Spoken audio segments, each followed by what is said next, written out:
Assalamualaikum. My name is Sadia Ahmed and I'm honored to be here.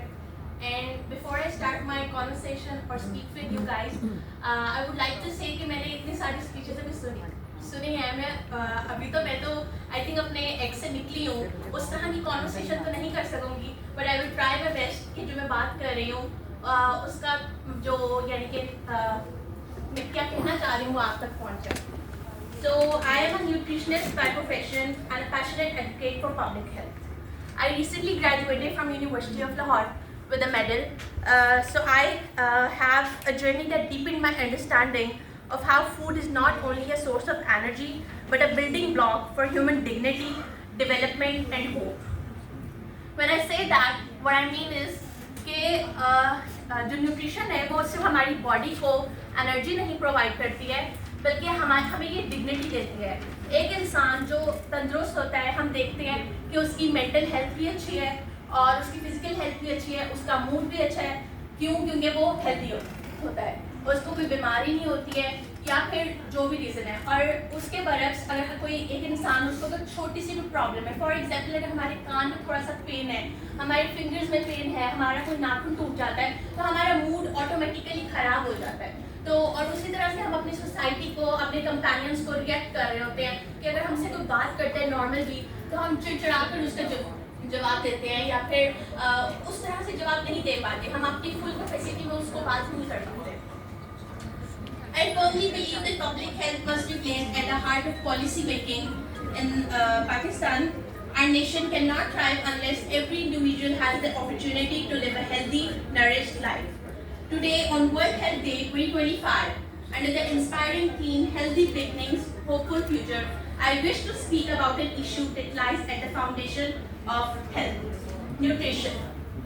Nutrition is more than a matter of food. It's about access, safety, equity and empowerment. Nutrition सिर्फ ये नहीं है कि खाना है, खाने के हमारे पास एक्सेस होनी चाहिए. और अनफॉर्चुनेटली हमारे पाकिस्तान में जो फूड डिस्ट्रीब्यूशन है उसके ऊपर कभी भी फोकस नहीं किया जाता. आपको अल-फतह पे तो हर तरह का ब्रांड मिल जाएगा, ग्लूटेन फ्री आटा मिल जाएगा, लेकिन वही आपको किराने के किसी स्टोर पे नहीं मिलेगा. और ऐसा नहीं है कि वो ग्लूटेन फ्री आटा जो है लोगों को उसको हर जगह ज़रूरत नहीं है.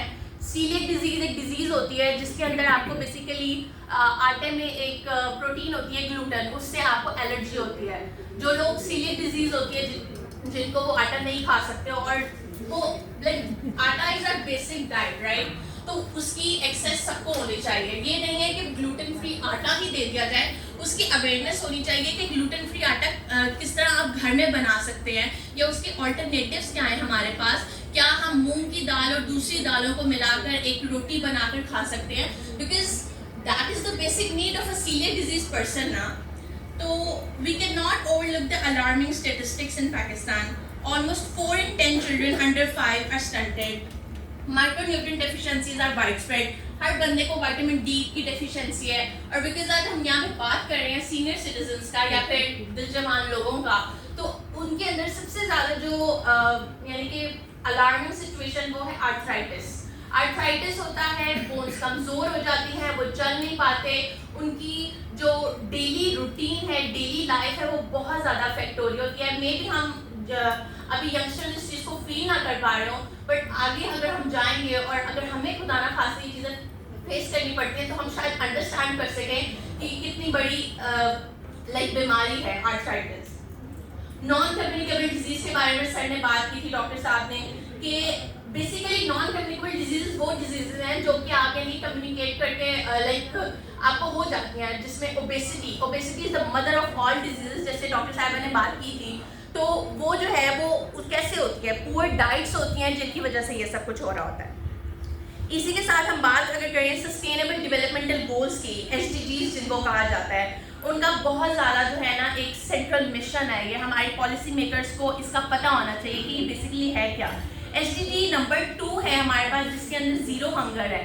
ज़ीरो हंगर का बेसिकली फंक्शन ये है, it says to end hunger and improve nutrition. हमने भूख को मारना है और न्यूट्रिशन को इम्प्रूव करना है.